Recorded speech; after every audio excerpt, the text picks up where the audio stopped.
Beautiful people, we are about to get into Mike Tyson, the brutal knockouts against monsters. Let's check it out, man. From Catskill, New York, weighing 221 1/4 pounds, he is undefeated with 26 wins, 24 of those wins by the KO route. He is rated #1 by the WBA. Here is the dynamic Mike Tyson. I want y'all right now, if y'all know what year this is, or when his prime moments were, comment below. I believe I was a baby around these times, you understand? So I'm very aware of his success, mainly the ear biting situation, you understand? But yeah, like put me on game. I think that's the only thing like that I wish people would add. I know it take a lot of time or whatever, but I wish people would put the dates and stuff like that. Dates, locations, you know what I'm saying? But anyways, let's keep going. The most expensive heavyweight fighter, the strongest puncher, the best in many other ways. So counter right hand by Mike Tyson is invited. And there was an uppercut. In this video, we're going to recall the 15 best knockouts performed by Tyson and enjoy every moment. Mike learned his signature style, characterized by its speed and explosive sharp blows, from Cus D'Amato. This style manifested itself from the beginning of Mike's professional career and was Wait, so every time he fought somebody, it was knockout? Wow, hold on now. Was especially evident in the 15 most powerful knockout blows he delivered.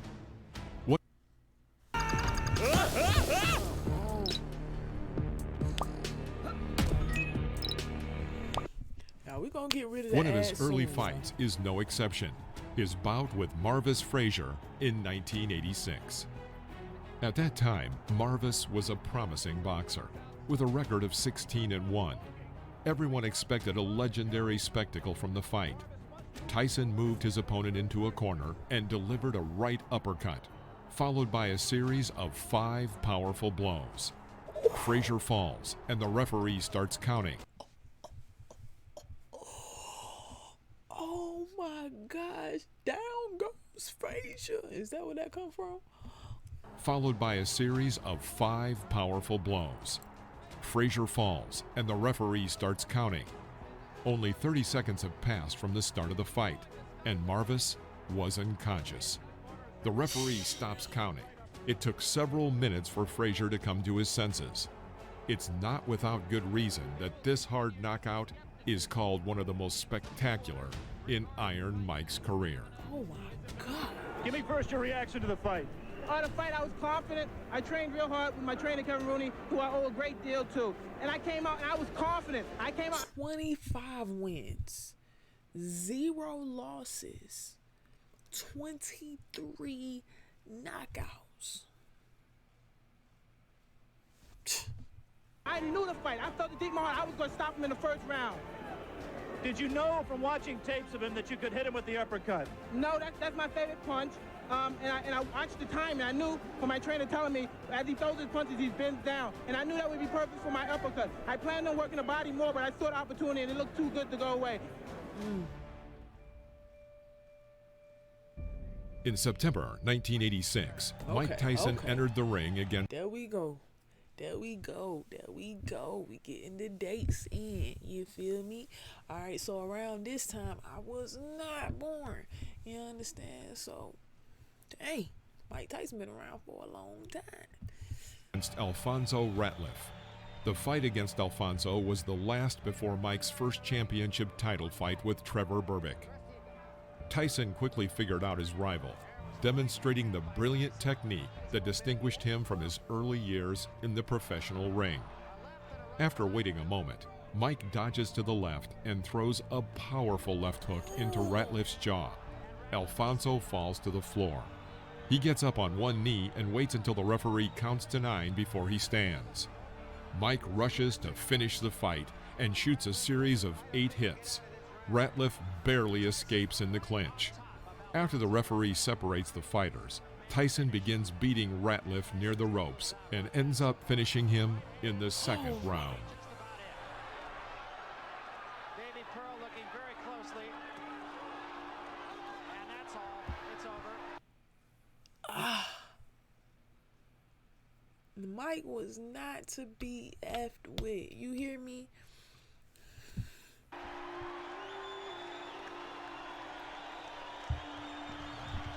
The bicycle had a flat tire.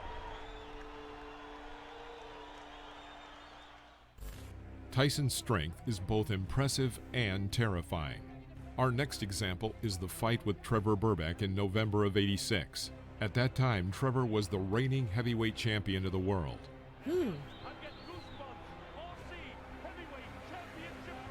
At the end of the first round, Burbeck is on the verge of a knockout. He has already missed several incoming hard punches, but is still on his feet. At the beginning of the second round, Tyson knocks him down. So basically, I mean, from what I'm seeing, we're going to try to go back to the beginning of this particular fight. But from what I'm seeing, Burbeck was just, his goal was just to dodge the punches. They already said his method was also, or his style of fighting was also terrifying. So to come into the championship ring with the heavyweight champion of the world, he probably been studying all that stuff, Mike Tyson's moves. So he come in the ring basically dodging the fight. I mean, yeah. Let's see. Am I right?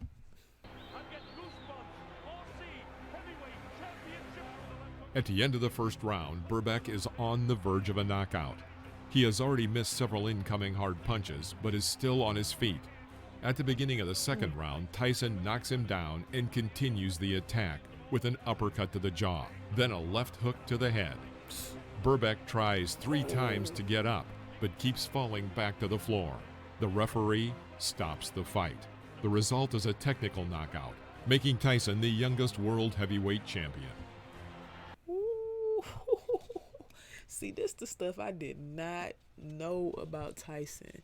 You understand? I'm definitely enjoying the knowledge and becoming aware of his history of success. This is crazy. Like, Dog was already extremely famous and a heavyweight champion of the world before I was even born. You understand? Let's keep going.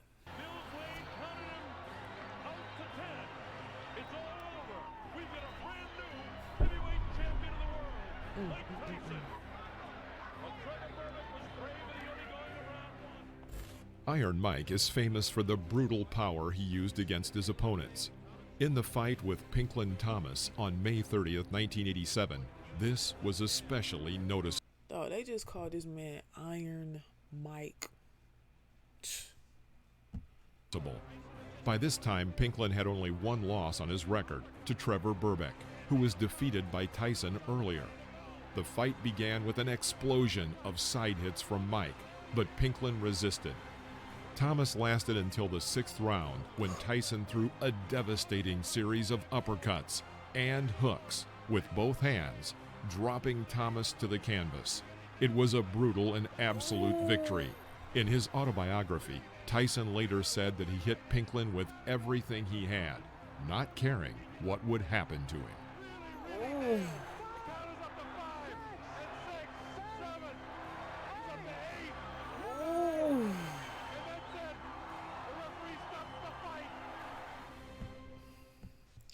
Dang, we gotta see that autobiography on Mike Tyson, because sheesh, that man had no heart when it came to the ring, bruh.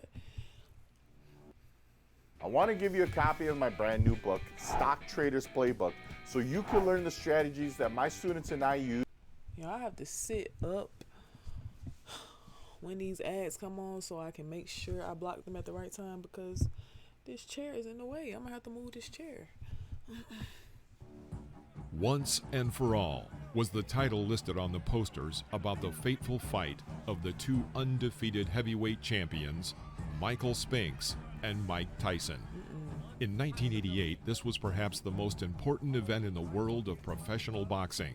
Tickets cost more than $1,500, Jeez. and such celebrities as Madonna, Oprah Winfrey. Dog, I forgot Trump was already famous. Golly, they say they in the Trump Plaza. You understand? This right here is an extreme history lesson for me, and it's very, very, very exciting. And Sylvester Stallone came to see the spectacle. Hold on, because they mentioned Oprah name too. So I'm about to go back just a little bit. The world of professional boxing. Tickets cost more than $1,500, and such celebrities as Madonna, Oprah Winfrey, and Sylvester Stallone came to see the spectacle. The hall was full of stars. Normally it have been in the past. Now watch Tyson jump right into his chest. In the middle of the first round, Tyson throws an uppercut to the chin using a right hook. Spinks falls. The referee counts to 3, and he rises. A powerful left-right combination to the head, and Spinks again is lying on the canvas. 91 seconds into round 1, and the fight is over. What? We gotta see that again. Now watch Tyson jump right into his chest. First of all, he moving too much. In the middle of the first round, Tyson throws an uppercut to the chin using a right hook. Spinks falls. The referee counts to 3, and he rises. A powerful left-right combination to the head, and Spinks again is lying on the canvas. 91 seconds into round 1, and the fight is over. The fight became not only known for its short duration. Dang, I want to know how people feel. Pay $1,500, get dressed up, you feel me? Come down to the fight for it to last 91 seconds. I wonder, did it take an hour for the fight to start? You feel me? Because sheesh. But also for the staggering fees paid to the boxers, $22 million and $13.5 million. The Ring magazine named this one-round fight the fight of the year. Instinct as a champion and as a winner was to try to fight back. Many of Tyson's opponents were knocked out for the first time in fights with him. Did you see the head count in that? What? Did you see the head count? Many of Tyson's opponents were knocked out for the first time in fights with him. The same happened in the fight with another boxing icon, Larry Holmes. Before the start of the fight, Holmes insulted Tyson several times, and this did not set well with Tyson. Ooh.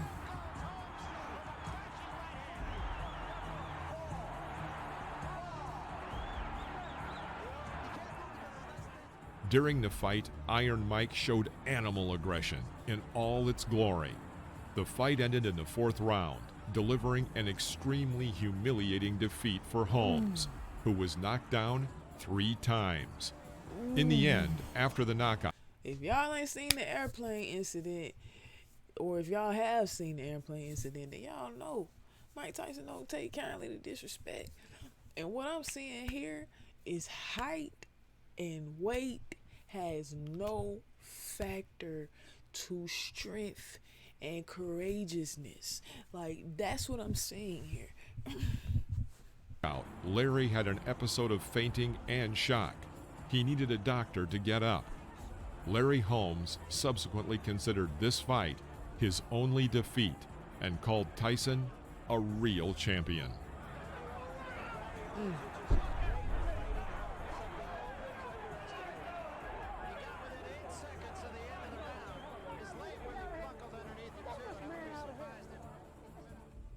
Sheesh. The Hard Way Back was the name given to Tyson's fight with Alex Stewart. After suffering a defeat in the fight with Buster Douglas, losing his title and damaging his reputation, Tyson actively tried to restore both. And he succeeded. 10 seconds into the fight, and Stewart was knocked down with 2 speedy right punches. 10 sec. Dog, this man be running track in the ring. What? He got up on the count of 5 and was knocked down again about a minute in. That was a flush, right? Taking a good look at Cappuccino. He's going to let him go. 3 knockdown rule is in effect. Stewart goes down again. It's over. A quick left hook at 2.5 minutes marked the 3rd knockdown. With this, Tyson won by a technical knockout. Another brilliant victory on his way back to the top. Well, Stewart said that Tyson was a mountain he had to climb. He just got knocked off that mountain. He just didn't have the style, Jim, unlike Douglas, to test the vulnerability of Tyson. Yeah, he's not nearly the technician that Douglas was when Douglas was good. Early in the... August 1995. Tyson's fighting style had changed. His peekaboo style was replaced with a stronger punch and attack and more caution on approach and defense. His first successful fight after prison was with Buster Mathis Jr., an undefeated boxer at the time. The start of the fight was rather slow. Buster successfully evaded punches and used dodge and clinch tactics for the first 2 rounds. Despite this, the 3rd round was completed with a series. Dang, he actually made it to a 2nd and 3rd round with Mike Tyson. I mean, but they did say after prison, so, you know. Series of the strongest uppercuts from Tyson. Mathis fell to the canvas. The referee counted to 10, a victory by knockout for Tyson. Mike, did you expect him to so come much straight respect at you for the way he him. did? Did you expect him to try and crowd you and walk into your power? I expect him to do many things. I expect him to move around, run because he's able to do that, and I expect him to smother me because he's been very successful. But I'm very familiar with his style of fighting. I was raised, and I'm the best at that style of fighting. I knew every move he was making. That's how come when I did a couple of particular moves, he was stunned. He didn't expect them.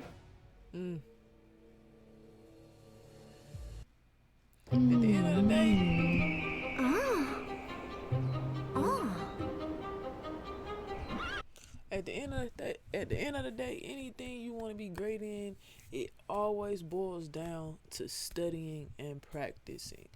This man already knew what was going on. He already knew what was going down. He studied it, he watched it, and he knew how to conquer it. He knew how to overcome it, even though Mike Tyson played a style of fighting. So he tried to, use Mike Tyson on Mike Tyson. But Mike Tyson already had stuff he didn't use.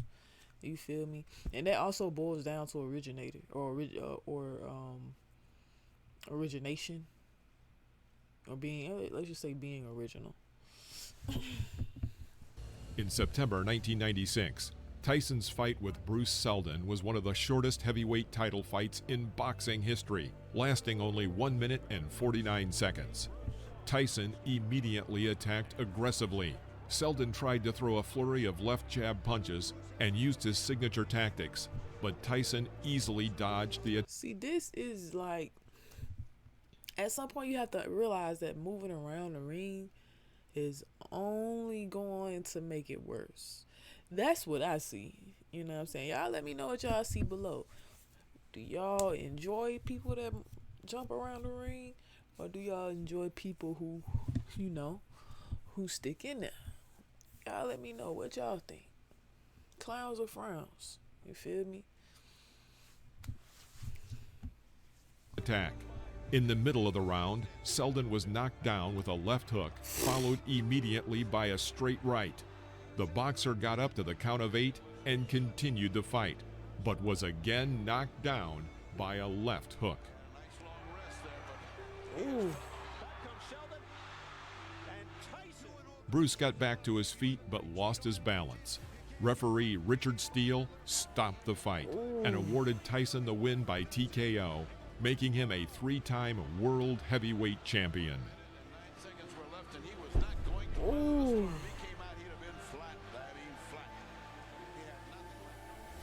He still do a punch before he went down, though. Gotta commend that one. The end of the 90s was not an easy time for Tyson. After a stint in prison and the revocation of his boxing license, I forgot about Don King. They got Don King in that thing. Due to the fight with Holyfield, the frequency of his fights changed. About once every 6 months, he held fights with high-ranking athletes. One of these fights was with Francois Botha. Mike had been preparing for only a month and a half, apparently underestimating his opponent. Botha had the advantage during the first 4 rounds and led over Tyson, who seemed to be unsure of himself. Several times the fight went past the bell, and the fighters had to be separated, and points were detracted.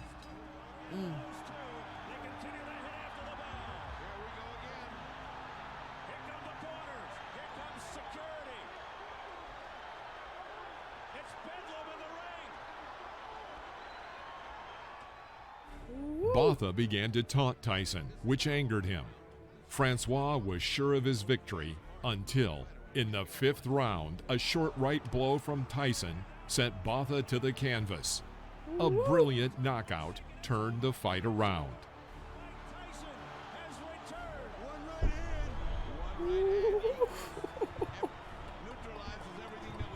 It's over for him. He out of here.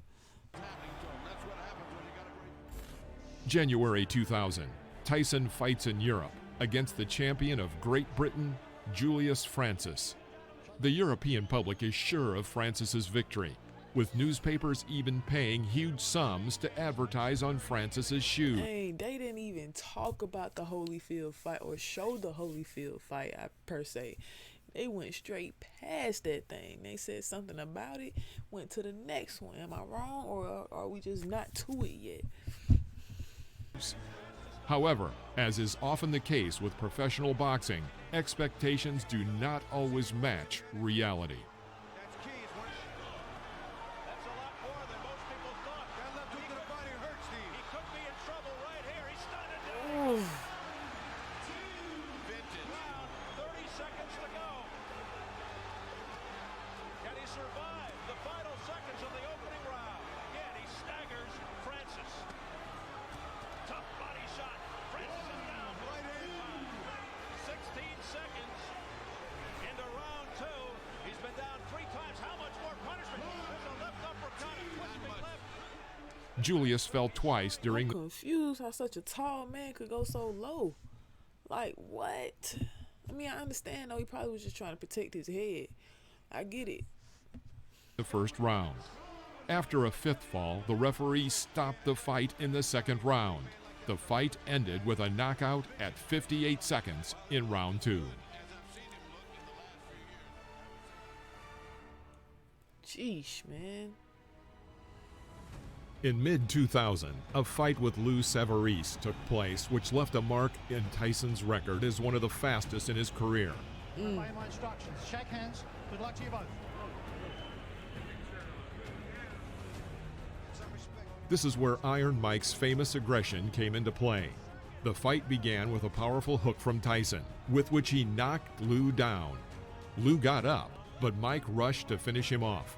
The referee tried to stop the fight, but Tyson got so carried away that he hit the referee in the back of the head.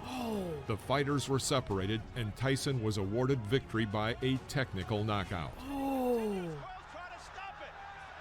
Tyson says, "I'm sorry" to the referee. He said, "I'm sorry." He didn't hear John Coyle's instructions. And this Very disturbing news out of Vernon Central High School. What's going on? Undertax of students have gone. Y'all gotta tell me right now. Everyone expected the fight. Do y'all think he really did not hear the referee? Tell me below right now. Do y'all think he did not hear the referee?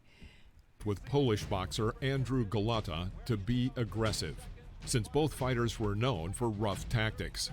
Golota was known for low blows, and Tyson for fighting after the bell. Tyson started the fight with his characteristic aggression.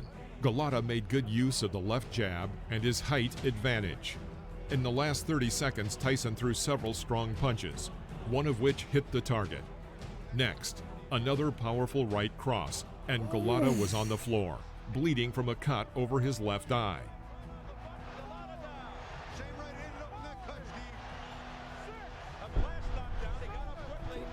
man some Vaseline. Here are the final seconds of round 1. Oh. After the first round, Galata twice asked his trainer to stop the fight. Between the second and third rounds, Galata told his corner that he would not continue and began walking around the ring.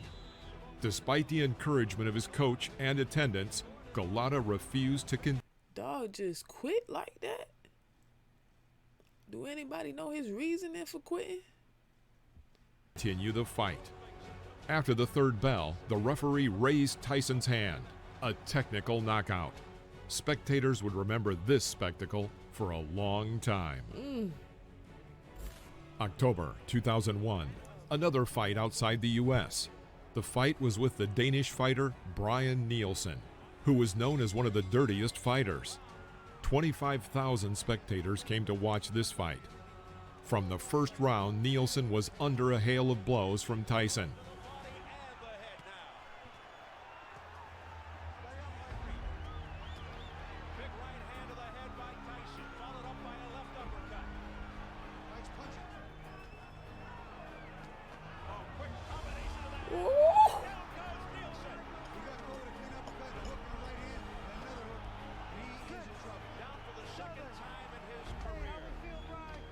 In the third round, Tyson hit Nielsen below the belt, clearly causing him great pain. The fight resumed, but the situation did not change. And after the He not to be messed with. sixth round, Nielsen refused to. Made it to 6 rounds though. Hold on, dang, he refused to what? Did not change. And after the sixth round, Nielsen refused to continue the fight. An impressive fee of $13 million and a technical knockout again went to Iron Mike. I'm tripping. I never knew they called this man Iron Mike. But clearly we understand why.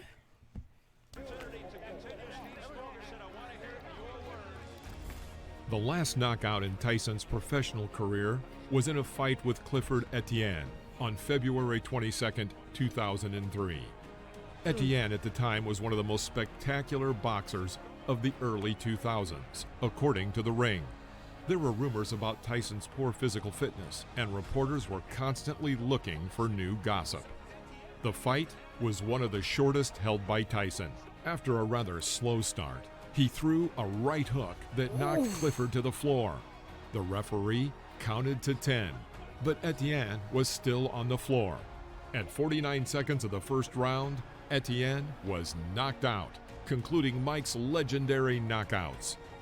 Mike Tyson! Sheesh. Tyson is an impressive and intimidating fighter. He received the title of the cruelest fighter for a reason, and it's easy to see why after what we have witnessed today. What do you think of the boxing legend? Please let us know in the comments, and don't forget to give us a thumbs up and subscribe to the channel. See you next time in the ring. Hey, that was absolutely entertaining. Very, very knowledgeable. I'm definitely aware more of the history of Mike Tyson. So that was very well put together video. I am your girl V Coop, 9 piece in the V Coop to be exact, and you have just watched me react here on Coop Troop Live. Feel free to like, comment, share, subscribe, sub so we can reach our goal and reach past that. You understand? Check out the video that's popping up on your screen right now, as well as my other reactions. All right, till next time, thank you for joining.